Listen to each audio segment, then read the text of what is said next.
केजरीवाल को क्यों गिरफ्तार किया? केजरीवाल को गिरफ्तार करके उन्होंने एक मैसेज दिया है सारे देश को कि अगर मैं केजरीवाल को गिरफ्तार कर सकता हूं तो किसी को भी गिरफ्तार कर सकता हूं। किसी कोई केस नहीं होगा, कोई मामला नहीं होगा, तब भी मैं तुमको गिरफ्तार कर सकता हूं। एक बेहद खतरनाक मिशन चालू किया हुआ है प्रधानमंत्री जी ने, बहुत ही खतरनाक। देशवासियों को यह समझने की, अब जब मैं बोलने जा रहा हूं, समझने की जरूरत है। उस मिशन का नाम है वन नेशन वन लीडर। देश के सारे नेताओं को खत्म करना चाहते हैं मोदी जी, और इसको 2 स्तर के ऊपर इस मिशन को चला रहे हैं। जितने विपक्ष के नेता हैं उनको जेल भेजेंगे, और जितने बीजेपी के नेता हैं उनको सबको निपटा देंगे, उनकी राजनीति खत्म करते जाएंगे, उनको सबको निपटाते जाएंगे। विपक्ष के अंदर आज इन्होंने मनीष सिसोदिया को जेल भेज दिया, संजय सिंह को जेल भेज दिया, सत्येंद्र जैन को जेल भेज दिया, केजरीवाल को जेल भेज दिया, हेमंत सोरेन को जेल भेज दिया, ममता दीदी के कई मंत्रियों को जेल भेज दिया, स्टालिन के कई मंत्रियों को जेल भेज दिया, केरला के सीएम के पीछे पड़े हैं। अगर ये चुनाव जीत गए, मेरे से लिखवा लो एफिडेविट के ऊपर, थोड़े दिन के बाद ममता दीदी जेल में होंगी, तेजस्वी यादव जेल में होगा, स्टालिन साहब जेल के अंदर होंगे, पिनरई विजयन जेल के अंदर होंगे, उद्धव ठाकरे जेल के अंदर होंगे, जितने विपक्ष के नेता ये सारे जेल के अंदर होंगे। तो मैं लोगों को, देश के लोगों को आगाह करना चाहता हूं, मोदी जी अपने लिए वोट नहीं मांग रहे। मोदी जी अमित शाह को प्रधानमंत्री बनाने के लिए वोट मांग रहे हैं।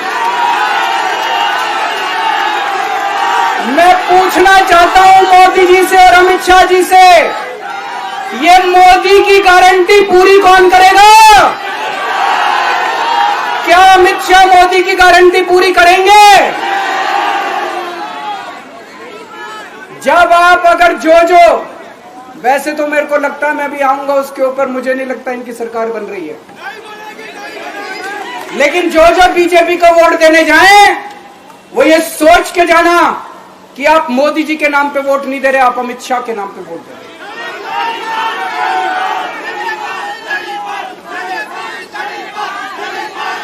अब एक खुशखबरी आप लोगों के लिए, अब एक खुशखबरी है, सबको बता देना जो मैंने बातें कही है, बड़ी सोच समझ के कही है। वहां बैठ के यही सोच रहा था 50 दिन से।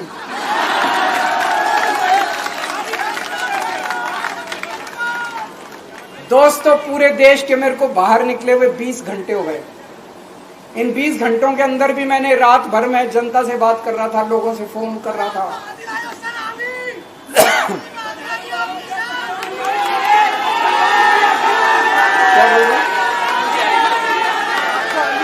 रात को आंधी आई थी,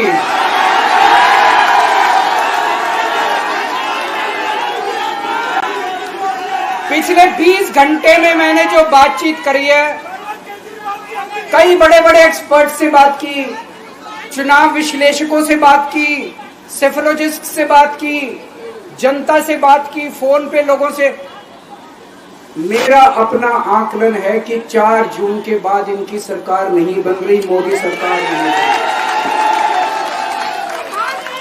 दोस्तों, अगर मैं गलत हूं तो मेरे को बताना। हरियाणा में इनकी सीट कम हो रही है, राजस्थान में कम हो रही है, कर्नाटक में कम हो रही है, दिल्ली में कम हो रही है, बिहार में कम हो रही है, महाराष्ट्र में कम हो रही है, कर्नाटक में कम हो रही है, बंगाल में कम हो रही है, झारखंड में कम हो रही है।